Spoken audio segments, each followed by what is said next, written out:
love with your body, everything's covered in something green. I'm in love with the shape of you.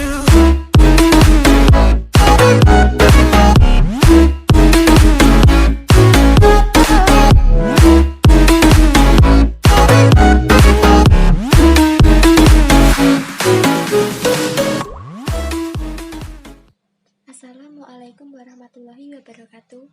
Perkenalkan, kami dari kelompok 11 yang beranggotakan 2 anak, yaitu 1. Desi Kurnia Anggraini, 2. Jilatul Marisyah. Di sini kami akan menjelaskan tentang materi sejarah peradaban Islam dengan tema pembaharuan dalam Islam. A. Latar belakang munculnya pembaharuan dalam Islam. Pembaharuan dalam Islam dapat dikategorikan dalam sebagai berikut. 1. Adanya sifat jumud atau stagnan yang telah membuat umat Islam berhenti berpikir dan berusaha. 2. Persatuan di kalangan umat Islam mulai terpecah belah. 3. Hasil adanya kontak yang terjadi antara dunia Islam dan Barat. 4. Pembaharuan Islam berbeda dengan Renaissance dalam dunia Barat. 5. Paham tauhid yang dianut kaum muslimin telah bercampur dengan kebiasaan-kebiasaan yang dipengaruhi oleh tarekat-tarekat. Artian pembaharuan dalam Islam. Pembaharuan adalah modernisasi. Kata modernisasi lahir dari dunia Barat, adanya sejak yang terkait dengan masalah agama. Dalam masyarakat Barat, kata modernisasi pemahaman, pemikiran, aliran, gerakan, dan usaha yang mengubah paham-paham, agar semua itu dapat disesuaikan dengan pendapat-pendapat dan keadaan baru yang ditimbulkan oleh kemajuan ilmu pengetahuan dan teknologi. Pada dunia Islam, pembaharuan biasanya disebut dengan tajdid. Bisa diartikan sebagai upaya hukum ajaran agama dari beberapa hal yang sebenarnya bukan ajaran agama tetapi disalahpahami sebagai ajaran agama. Di sisi lain, pembaharuan berarti pula menjawab berbagai tantangan zaman. Jadi dapat dikatakan bahwa pembaharuan Islam adalah upaya untuk menyesuaikan paham agama Islam dengan perkembangan dan kemajuan ilmu pengetahuan serta teknologi modern. C. Gerakan Wahabi di Saudi Arabia. Wahabi, lebih tepatnya Wahabisme, dalam bahasa Arab Wahabiyah atau Salafi, adalah sebuah aliran reformasi keagamaan dalam Islam.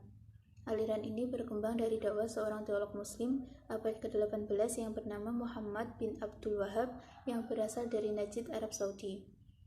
Aliran ini digambarkan sebagai sebuah aliran Islam yang ultra konservatif, keras atau puritan. Pendukung aliran ini percaya bahwa gerakan mereka adalah gerakan reformasi Islam untuk kembali kepada ajaran monoteisme murni, kembali kepada ajaran Islam yang sesungguhnya, yang hanya berdasarkan kepada Quran dan hadis, bersih dari segala ketidakmurnian seperti praktik-praktik yang mereka anggap bid'ah, syirik, dan khurafat. Sementara penentang ajaran ini menyebut Wahabi sebagai gerakan sektarian yang menyimpang, sekte keji, dan sebuah distorsi ajaran Islam. Saat ini, Wahabisme merupakan aliran Islam yang dominan di Arab Saudi dan Qatar. Ia dapat berkembang di dunia Islam melalui pendanaan masjid, sekolah, dan program sosial. Dakwah utama Wahabisme adalah tauhid, yaitu keesaan dan kesatuan Allah. Ibnu Abdul Wahab dipengaruhi oleh tulisan-tulisan Ibnu Taimiyah dan mempertanyakan interpretasi Islam dengan mengandalkan Al-Quran dan hadis. Ia mengincar kemerosotan moral yang dirasakan dan kelemahan politik di semenanjung Arab dan mengutuk penyembahan berhala, pengkultusan orang-orang suci, pemujaan kuburan orang yang soleh, dan melarang menjadikan kuburan sebagai tempat beribadah. Gerakan Wahabi dimulai sebagai gerakan revivalis di wilayah terpencil dan gersang di Najd. Dengan runtuhnya Kesultanan Utsmaniyah setelah Perang Dunia Pertama, dinasti Al-Saud menjadi penyokong utama Wahabisme dan menyebar ke kota-kota suci Mekah dan Madinah. Setelah penemuan minyak di dekat Teluk Persia pada tahun 1939, Kerajaan Saudi memiliki akses terhadap pendapatan ekspor minyak, pendapatan yang tumbuh hingga miliaran dolar.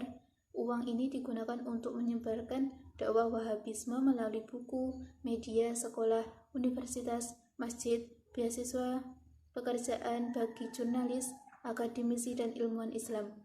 Hal ini memberikan Wahabisme sebuah posisi kekuatan yang unggul dalam dunia Islam global. D. Gerakan Ahmad Sirhindi di India. Imam Robbani Ahmad Sirhindi Quddasallahu sirruhu merupakan salah satu tokoh sufi dan penerus Syekh Muhammad Baqi Billah dalam silsilah Tarekat Naqsabandiyah.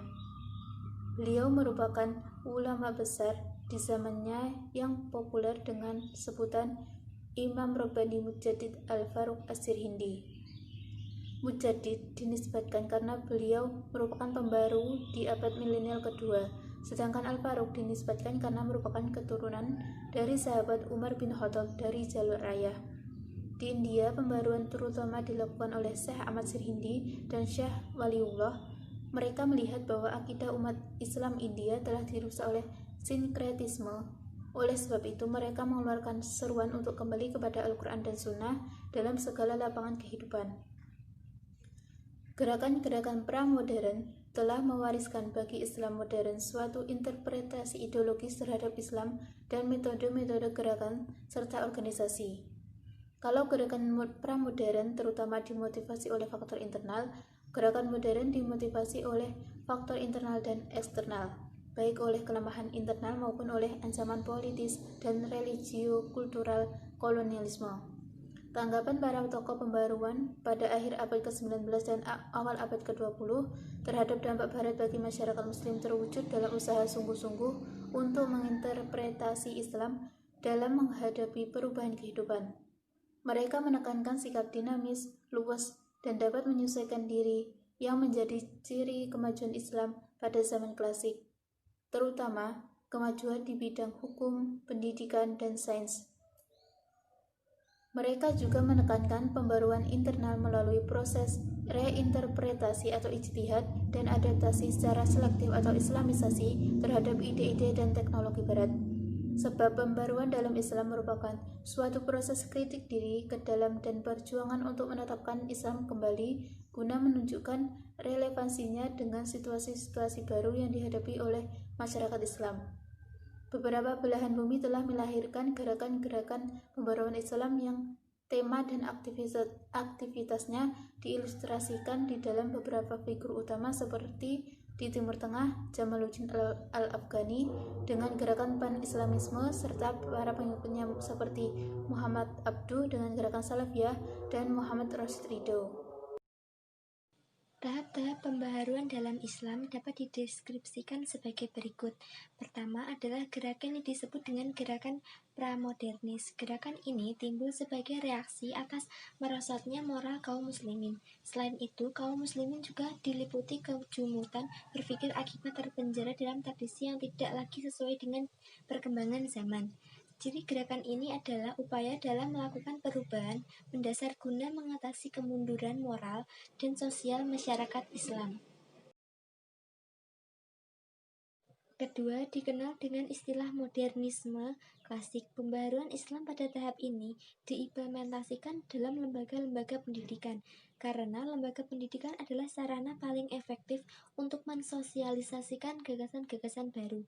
Lembaga pendidikan juga media untuk mencetak generasi baru yang berwawasan luas dan rasional dalam memahami agama, sehingga mampu menghadapi zaman modern.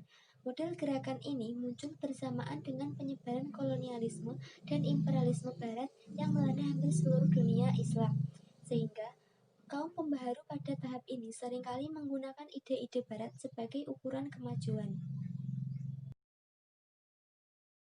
Ketiga, gerakan pembaharuan Islam pada tahap ini disebut gerakan pasca-modernis. Pada tahap itu, kombinasi-kombinasi tertentu antara Islam dan Barat masih diuji. Bahkan ide-ide Barat terutama di bidang politik, sosial, sistem politik, maupun ekonomi dikemas dengan istilah-istilah Islam. Gerakan-gerakan sosial dan politik merupakan tema utama dari tahap pembaharuan ini, sehingga mulai bermunculan pemikiran-pemikiran sekularistik yang merupakan benih bagi munculnya tahap pembaharuan selanjutnya.